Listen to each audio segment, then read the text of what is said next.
Duty, honor, country dictate what you ought to be, what you can be, what you will be. The destiny of man is not measured by material computations. When great forces are on the move in the world, we learn we're spirits, not animals.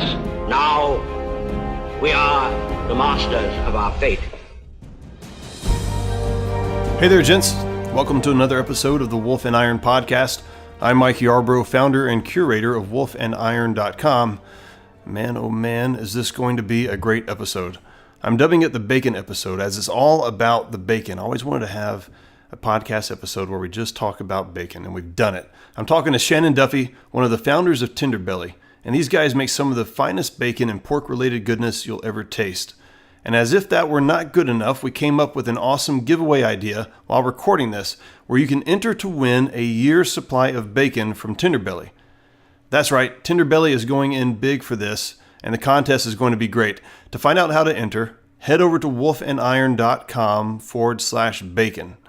You'll find this podcast and a video out there, plus you'll see some rules and instructions on how to enter. Look, don't wait, because this is only going to run for a week. wolfandiron.com/bacon. You don't want to miss out on this. This is going to be a lot of fun. And now, let's talk bacon with Shannon Duffy. Shannon Duffy, thanks for joining me today on the podcast. You bet, man. Thanks for coming. So you're one of the founders of Tenderbelly. Before we get into any of the details about bacon, which I know all the guys are wanting to hear about, and what your job is like, tell us a little bit about Tenderbelly and kind of how that got started, and maybe what your role is there. Yeah, so in 2010, my brother and I were both, I literally had just been let go from a job. My brother was trying to do something in food and pigs and pork and stuff like that.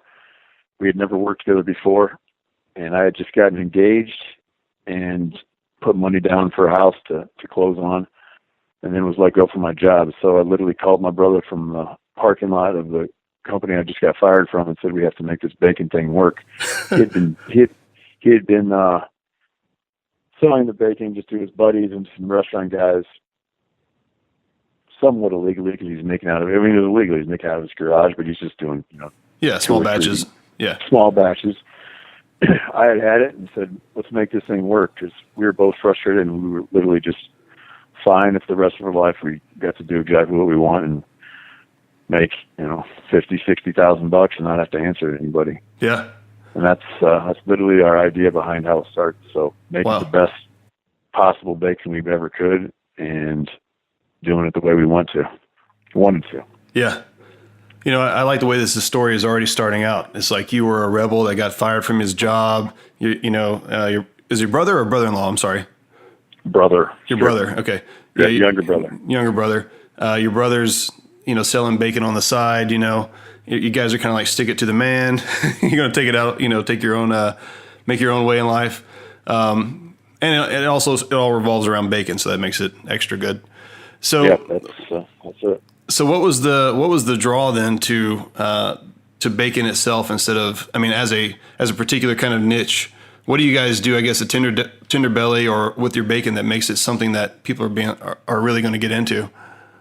Yeah, so most bacon people buy in the grocery store and that people are used to, it's called brine cured bacon. They literally inject the belly with a brine that gives it the overriding flavor, and it also cures the belly. That's when you cure a belly, that's what preserves it and gives it that red color. And that's called brine cured bacon. We actually dry cure our bacon, so we have a spice blend of maple sugar, 8 different spices and salts, and we rub the belly with that rub. It literally is like salting the belly. Put a thick coat on it, and we let it sit on there for 12 days. So those flavors seep into the belly naturally, and it actually extracts water from the belly. Instead of pumping extra fluid into it, we take out about 10-11% of that weight of the green first weight. We're about 10 to 12% lighter. The stuff that you normally buy in the grocery store, it's about 5 to 10% heavier, full of water. That's why when you cook bacon, everybody thinks it cracks and snaps. Yeah. smacks in the pan. That's water and oil, or water and grease together making that popping sound. Ours does not do that. All right. So now I'm getting a little angry, because what you're telling me is when I go to the store and I buy regular bacon, that it's 10% or 12% more water than what really good bacon ought to have. So when I buy 20 ounces of bacon, I don't know what all the different companies do, but Sure. they absolutely add water to the bacon. Oh man, that's not good. Yeah, it's not.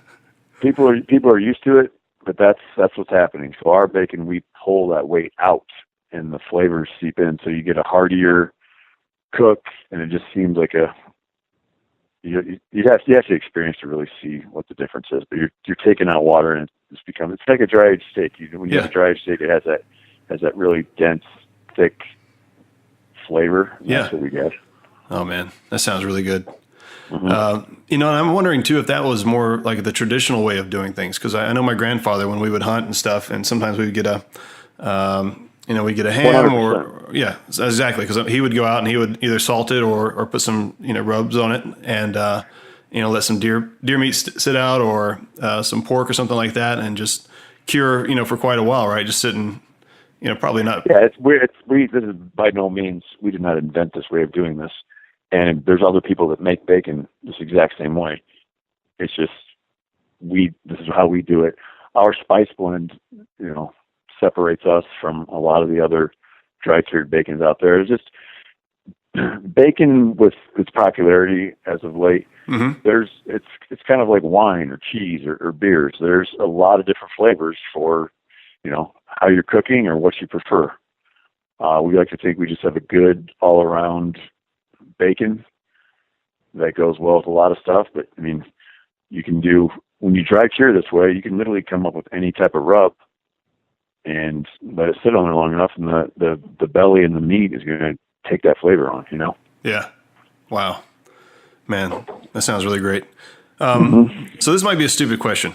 What do you call somebody who works as like in the profession of bacon? Are they like a bacon engineer, or what? What do you call those guys? I mean, we don't have names like that, but we chef for making the bacon. The people that make the bacon, they're processors. We don't have any cool, fun names for it. So it's not like a bacon master or anything like that, or no. There's not like a somm for bacon. There's not a cicerone like for beer. Yeah.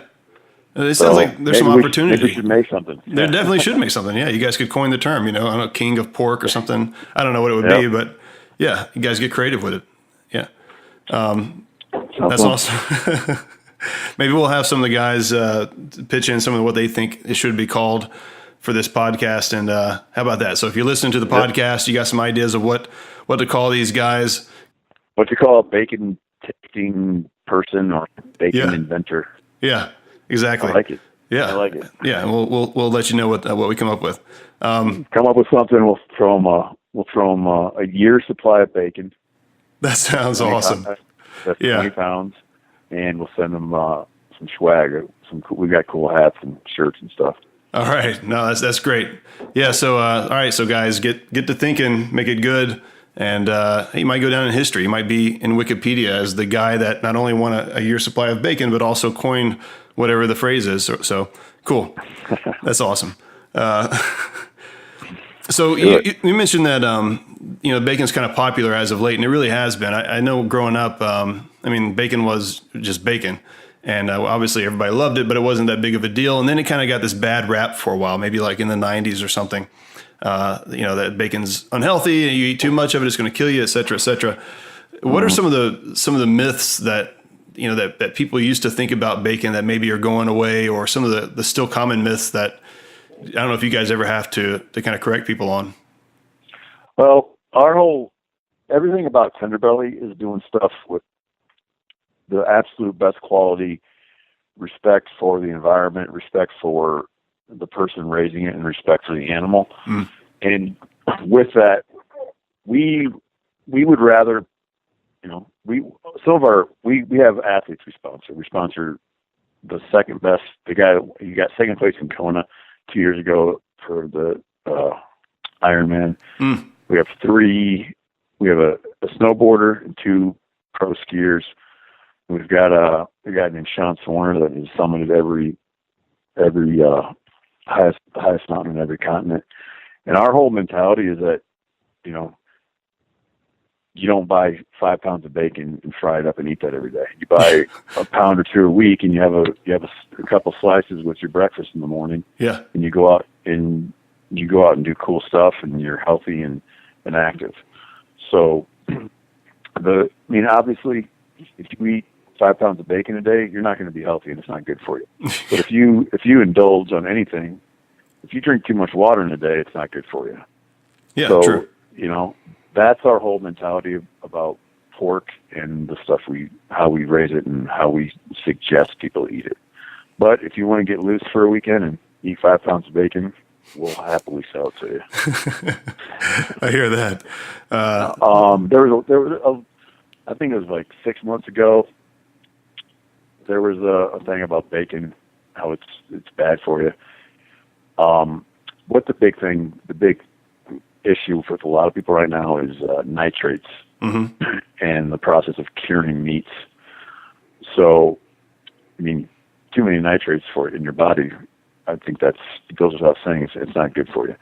But we have uncured bacon that we cured. It's still cured, but it's cured with natural celery powder. Yeah. And salts. So it goes along with our whole mantra with everything we do. It's just moderation and doing stuff in a quality way that doesn't, hurt the environment, hurt the animal, or hurt other people. Trying to be conscious of everything, the full circle. Yeah, that makes sense. And that's one of the things I really like about smaller businesses and working with them, is that you find people who actually recognize that their business has a direct impact on their community and on the world around them. Whereas large corporations, they get sort of separated from that, right? They're in a back room making decisions. They're not so concerned about the final product, and they're not concerned necessarily about the overall mission or what the company could really be about beyond just, selling the product and making money. So I commend you guys on doing that. And I think that's a really great thing that you guys are doing, both in terms of sponsoring the athletes and making sure that, people get the message that, look, bacon isn't just for like fat slobs, right? It's it can be a healthy thing that you eat just like anything else if you do it in moderation. Yes. So that's really good. I like that. So you guys are experts basically on bacon. I'm sure people always ask, like, how can I cook my bacon better? And given that you guys' bacon is dry rubbed rather than, soaked, like you said, it doesn't have as much moisture in it. Is there any tips that you can give for people on cooking bacon? Yeah, I like bacon both ways. I like it baked in the oven, and I also like it pan fried. It just depends on, what you're going to be putting it in, how you're going to be eating it. If you're going to, to cook it in the oven, yeah, we like 350 for about 15 minutes. Okay. It's 350 for, I don't know, it can range too depending on your oven, if it's gas or electric, if it's convection or not. But 350 from anywhere from 12 and a half to 17 minutes, and that should be dialed, and then just pull it out based on what you like. If you like it crispy or a little bit softer. Yeah. And then for pan frying it, we like to start in a cold cast iron skillet. So you just put it on the stove, put your bacon in there, put it on medium heat, and let it slowly come up to heat. Don't stir it up or let it. Don't stir it up. Just let it sit there. And about 8 minutes later, flip them and let that side cook. And don't crank it up too high. Just let it slowly cook in there, and it should be perfect. Awesome. The whole thing is not touching it too much when it's in the pan. Yeah. And starting with a cold pan. Yeah. No, I agree. It's kind of interesting that you mentioned that, because I thought I had sort of revolutionized bacon cooking when I discovered this. I had a young guy ask me about a year ago, I guess, how to cook bacon shirtless. Because, you get up in the morning, right? You want some bacon, you throw it in the pan, and it's just splashing all over you, and it's hot and grease. And I was like, well, there's got to be a way to do this. And so I figured out the cold cast iron skillet method, right? And so I actually did an article about that and wrote about that. So That's pretty cool that you guys are on point with that too. So awesome. It Yep. tells me And I'm now, right. now you're going to have our bacon, so you're not going to have the splatter. Exactly. Normal popping, so you can do it even without a shirt on, something else off. That's awesome. That's Good. weird. Yeah. Cook your bacon however you want to. So here's another question I got. This might be a little more like preference rather than a science. So maybe it's a little bit more like art. What's the right like fat to meat ratio? Meat to fat ratio for a pork belly. Yeah. Yeah, I mean, same thing. We have some customers that say they want the fattiest belly that we have. They don't want. They don't even care if there's meat in it. We're like, yeah, we have those. We don't try to raise them that way, but just pigs grow how they want to grow. So some of them just don't gain the proper meat. And then we also have some people that want super lean stuff. We like to we spec a 60-40. So 60% meat, 40% fat. Okay. That's what we prefer that's what we want for just looks and eatability. But it can range from, like I said, it can range from a 90-10 all the way up to, I don't know, like the most meat you're going to get in a belly is probably like 70-30. Yeah. But we like to be that 60-40 to 50-50 range. Yeah. Well, and I wonder too, like doing the dry rub, does the fat take on more of the flavor than it normally would, or is it about the same? Because sometimes it seems like the fat is, sometimes it has the flavor, but then sometimes the meat is what has the flavor. And yeah, the meat takes on the flavor predominantly. Okay. Getting the flavor into the fat. I mean, it does, but the flavor from dry rubbing goes into the meat mostly. Okay. Yeah, that makes sense. Because the fat's already saturated with liquid, essentially, right? So it's difficult to get that in there. Exactly. All right, that makes sense. So one of the things I'm sure you guys have seen, and I think all the guys that are listening to this are aware of, is that bacon has really become associated with like manliness in the last few years. Thanks in large part probably to guys like Ron Swanson, right, from Parks and Rec and all that. But bacon's enjoyed by everybody, right? I think there was maybe a year and a half ago, 2 years ago, there was a news article about this old woman. She was like 100 years old, and she said she ate bacon every day, right? That was her secret, right? So everybody loves bacon, but I'm trying to kind of pinpoint if you guys have any idea of why it's been more associated with manhood and manliness lately than maybe times in the past. I mean, it's pork and fat and smoking. So there's a lot of women out there that like pork and eat it and cook it up and do a good job of it. But I don't know if it's just America or how things can kind of steamroll and snowball into just only thinking about man stuff. I don't know. Yeah. But I don't know. Eating meat is a man thing in America. So yeah, true. That's what I think it is. And bacon, for the past 5 to 7 years has been the thing to kind of have fun with and put on other items. Yeah. That's the only thing I can think. And it tastes freaking good. So what else do you want for it? Yeah, exactly. Yeah, exactly. Well, and I think a lot of times the guys are about the simpler pleasures. Those are the things we really like to celebrate, right? Mm-hmm. So something tastes good, something looks good, we're all about it. It doesn't take a lot for us. And I think too, also, kind of like I said, there was this, I don't know, maybe there's a little bit of a feeling of liberation because bacon was so, I don't know, what's the right word I'm looking for? Not demonized, but basically, acted like bacon was this awful thing that you shouldn't eat. Sure. And then, and then over the last few years, it's kind of been like, oh no, actually we're going to lift that and screw that or whatever, we're going to eat it anyhow. Yeah, there's a lot of that thing going on. I mean, everybody has a reason why something's bad for you. Yeah. And you practice moderation and just say, I'm going to do it this way. And I don't know if people are even moderating, but at some point you can't be worried about everything in life. There's a lot of stuff going on in the world today that if we succumb to everything that could happen to you based on something, we're all screwed. So we just got to keep pushing on, whether it's bacon or anything in our lives. Yeah, I agree 100%. All right, I got a question here. As a bacon-loving and 100% objective person on this next question, what's your opinion on turkey bacon? I mean, it's America. People want it. You make it for them, and if they want it, they'll buy it. That's all I'll say. I don't prefer it. Yeah. If there's a need for it, you can make money on it. It's going to be made in America. Yeah. And maybe some people are allergic to pork, or I don't know. It's there, but I don't like it. Yeah. Well, I think it would do if there wasn't like, I think the problem is that they call it bacon. If they just call it sliced turkey parts or something like that, that might, that'd be kind of, it stands on its own. What do you think about sliced turkey parts? Oh, that's okay. But if you think about it as compared to bacon, they're already shooting themselves in the foot, So I don't know. I also am not a fan of it, but thankfully there's the alternative. All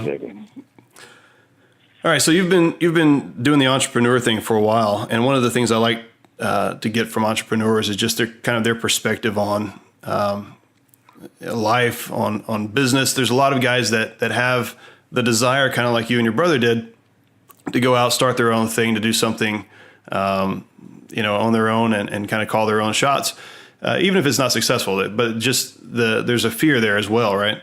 Anytime you start something new. So I'm just wondering, do you have any advice that you'd want to give to the world of men, future entrepreneurs out there, on life, business, anything that you've learned from your time in doing your own thing here? Sure. I mean, to me, it was scarier to try to go back into the workforce and find a job, because I'd been let go from a job and know how fickle that corporations and companies can be.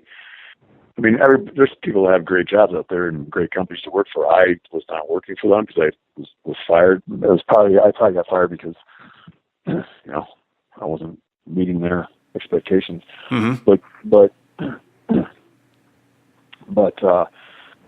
putting my life in somebody's hands was scarier than me starting my own business. And I literally was like, make your own way, or something else is going to happen that you don't like. So that's why I started the company. And then to be successful in the entrepreneurial world it's everybody's heard 1,000 times, but you just do not give up, no matter what. And if you don't, it's going to work out. No matter, you're going to run into hiccups. You're going to run into people saying, no, you're crazy, and just do not stop, no matter what. And it will work. I can guarantee it. Just don't stop, and it's going to work. Whether that's don't stop with an idea, don't stop with trying to figure out a problem. Do not stop, and it's going to work. And that's all we have done. That's the only thing we've done.